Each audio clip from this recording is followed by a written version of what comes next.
শিবাল্লি আজকে আমার ইনসাল্ট করে কথা কইছে, অন্তরে লাগছে।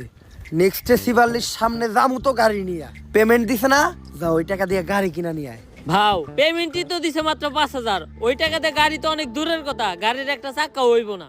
কেন পেমেন্ট 5,000 দিব কেন? ডিল না 50 লাখের হইছিল? আরে ওইটা তো পুরা কাম শেষে। গাড়ি তো আমার লাগবই, এই যে আমি এই জায়গায় বইলাম, গাড়ি ছাড়া এন থেকে আমি 1 ইঞ্চিও নড়বো না। ভাও বুদ্ধি কিন্তু একটা আছে।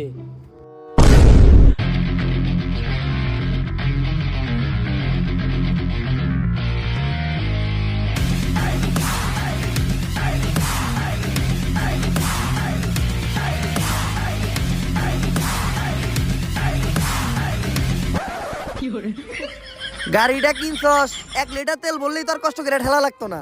5,000 টাকায় যে গাড়ি পাইছেন এইটাই তো আপনার কপাল, আবার তেল ভরতে চান।